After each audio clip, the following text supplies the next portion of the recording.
So today is going to be more of a sit down kind of video, and I'm probably not going to be doing that many of these in the future for my channel, but I did want to sit down today and talk to you about my whole kind of history with eating and eating disorder, binge eating, and just transitioning into intuitive eating in general, I guess. So what you can expect to hear from me in this video is basically how my binge eating kind of started, what I did to transition into intuitive eating, what kind of things that I thought of, what kind of spurred on the change, and yeah, basically just my experience with how intuitive eating is going as well, because I have been doing it for almost a year now, but we will get into that in more detail in the end of the video, because I'll start at the beginning, which is my whole journey with food and binge eating and all of that. So let's just get right into it. I'm just going to start where my eating disorder, so binge eating, mainly started, but also restriction, if I'm being completely honest. I was a pre-professional ballet dancer for a long time in my life. I started when I was 4 years old and stopped when I was 19, so basically I was dancing for about 15 years of my life. And since I was about 12 or 11, I started to do it more professionally, or at least I wanted to. So then the question of my body and how it looked for dance, especially for ballet, came like into question, and I guess it just never felt enough. I also was told that it wasn't enough, that my body was a bit more curvy and it wouldn't really be the best thing for ballet. So then I guess at that age of like 12, 13, I kind of started to look into dieting, to look into how to lose weight. Yeah, that's basically where it all started. I guess for the first few years, I would say from 13 till 15 or 16, I just kind of was doing random things. I can't really remember what it was, but I didn't really know what I was doing. I was just maybe eating less. But then when I got to about 15 years old, I think it was at like 15 or 16, I started to go to a nutritionist because I wanted to like actually start losing weight for ballet. I lost about 10 kilos with that nutritionist.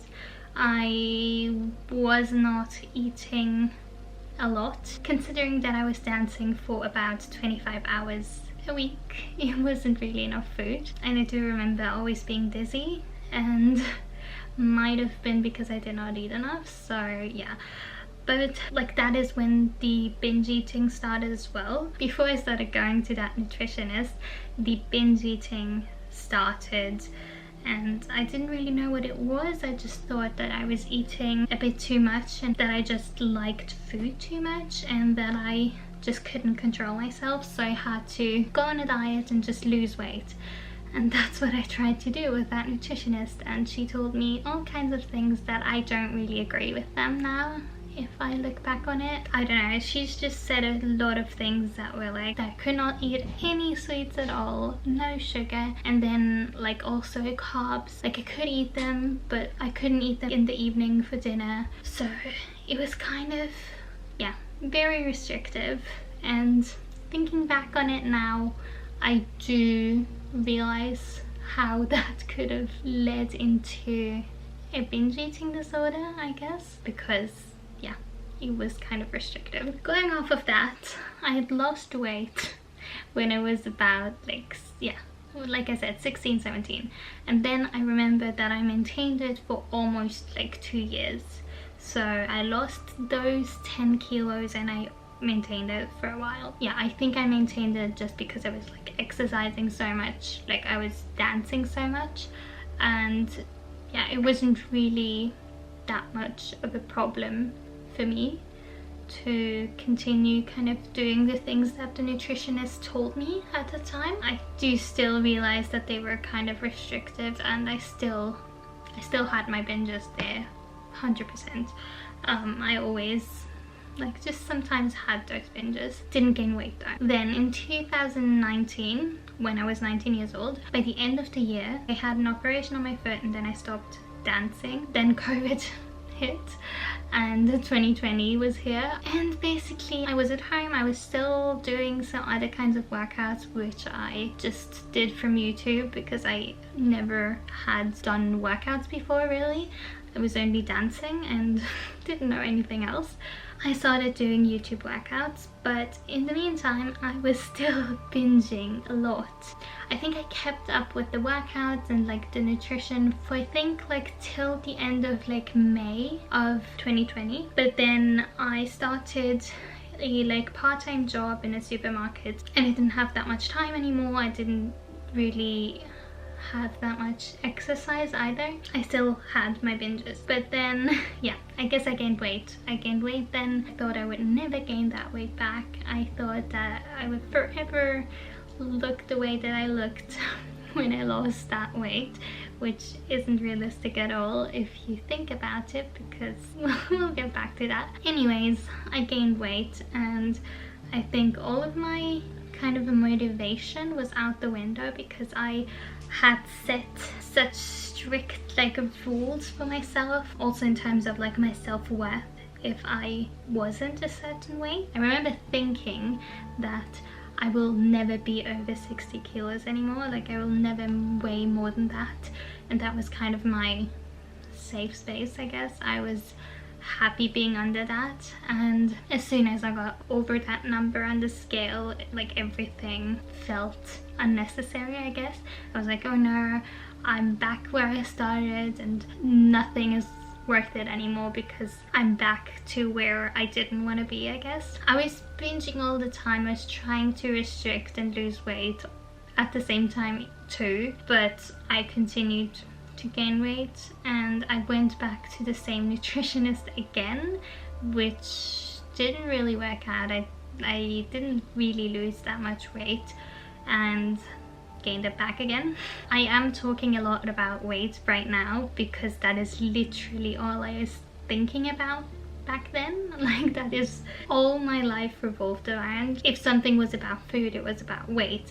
If it was about exercise, it was about weight. It was never about anything else. So that's why I'm talking about it so much. I don't really even have memories about thinking anything else. But when we get into intuitive eating, that changes, of course. As I was saying, I kind of was in this cycle of not knowing what to do, because I just saw my weight going up all the time. Basically, I can remember that from 2020 to 2022, I was basically gaining weight, losing weight, gaining weight, losing weight. We're not talking about that much weight. It was maybe 3 kilos or something like that. And it was always up and down, but more up. It was really an upward curve, I would say. It just didn't feel good. Also because I attached my self-worth to my weight, and I just saw the weight going up. So then in 2022, I started a program that was 6 months long, and it was about more than just exercise. It was supposed to be about more than food and exercise, but ultimately I started counting calories, and I did that for 6 months straight. And actually even after that, in total it was 8 or 9 months of calorie counting. That's when I got into weightlifting though, which I still really enjoy, so that's really good. I got a lot of workout plans. I got so much inspiration from that. For that course was really good, and I also found a friend there. I got the workouts, I got my friend, and I think that's the thing that I really took from that course. But the calorie counting, it seemed easy at first. I did lose weight.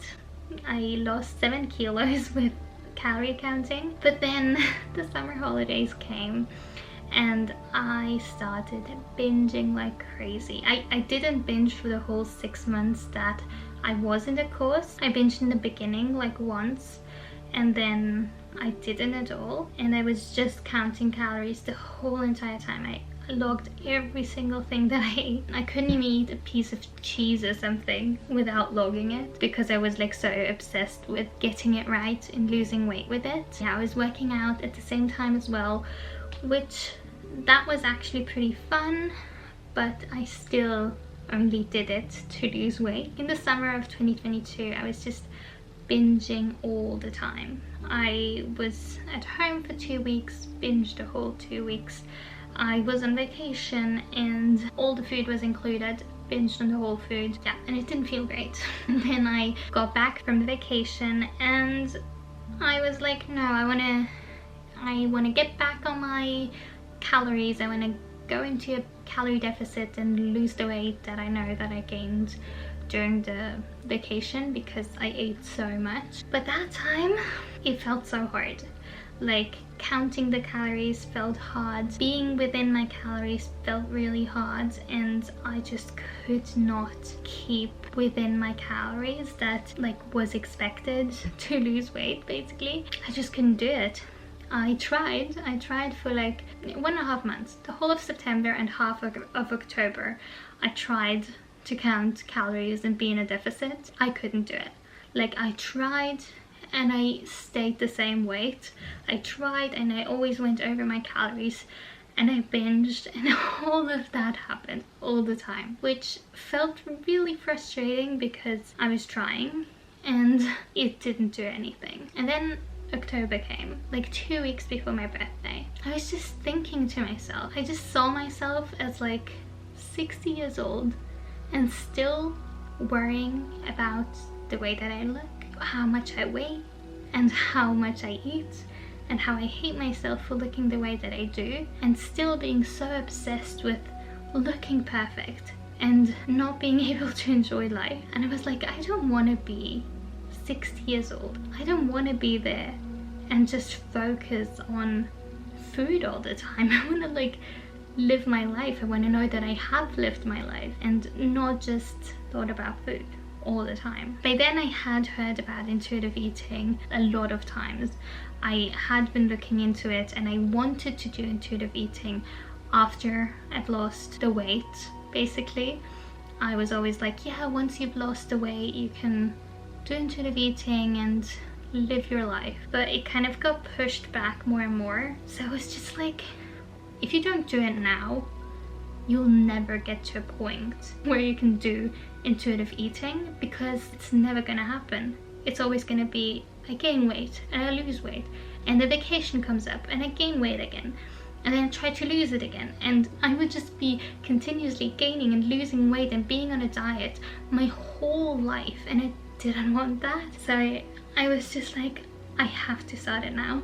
I have to start it now and never go on a diet again, and just make that choice for myself. And so I did, and basically that happened in October of 2022, and it's like September of 2023 now, so that has been almost a year of intuitive eating. The beginning was chaotic, let me tell you. I didn't know what I was doing, and if you try intuitive eating, you will not know what you're doing in the beginning either. I ate so much in the first like month or so. So many things that I usually wouldn't eat, wouldn't have eaten. And I remember feeling awful after a while and just being like, I don't really want to eat like this. I don't really want to feel like this anymore. After a bit of time, I started putting in some more nutritious meals, still not restricting myself at all, but just eating what I was feeling like, and I felt like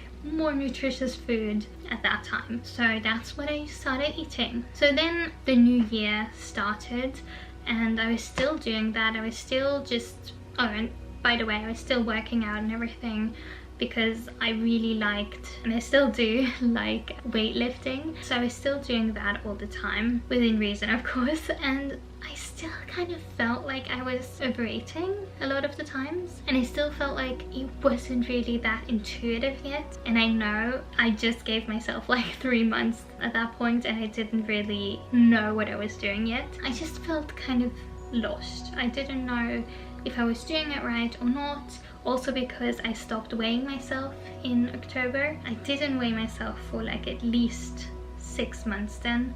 I do kind of know what my weight is now, but I still don't regularly weigh myself like I did before, because before I did literally like weigh myself almost every day. So I'm not doing that anymore. So sorry, my battery just ran out. So we're trying this part again. But I think I was saying that I just didn't know what I was doing at that time, and I was just kind of trying it by myself, but it felt like it wasn't intuitive eating yet, and I wasn't feeling secure enough to call myself an intuitive eater and think that I was actually listening to my body. So then I reached out to a nutritionist that specializes in going from binge eating to intuitive eating, and she really helped a lot. It was like a 12-week kind of course that I did, and yeah, I think it really helped me. No, I know it really helped me with just identifying all the things that were kind of holding me back from really eating intuitively, which you might be surprised or maybe not, that it's a lot more mental stuff than the food itself. There was only 1 week that we actually talked about food, and all the other things were limiting beliefs and body image and so much other things that you wouldn't even think would even be connected to intuitive eating, but they are. I did that and I just finished it like a few weeks ago. Basically, I feel so much better now with intuitive eating and just all of this. It just feels amazing, and I think that I still have a long way to go, because I feel like I kind of only really started eating intuitively since I started this course, so I'm not sure if I can even kind of count the other things, because like I will count them of course, but I think for me to say I want to give it more time to be more accurate, to actually say I've been doing intuitive eating for like, I don't know, now it's probably been 1 year, but really 4 months. I will do an updated video on this of course, because I think it's really important to know. Let me know if you want to see more, and let me know if you're interested in just me talking about my experience more, if there's anything that I haven't said yet. And if you want to come along this journey with me and you made it to the end of this video, please consider subscribing, because yeah, it would really help me out and I would really love having you here. So yeah, I hope I see you in my next video. Bye!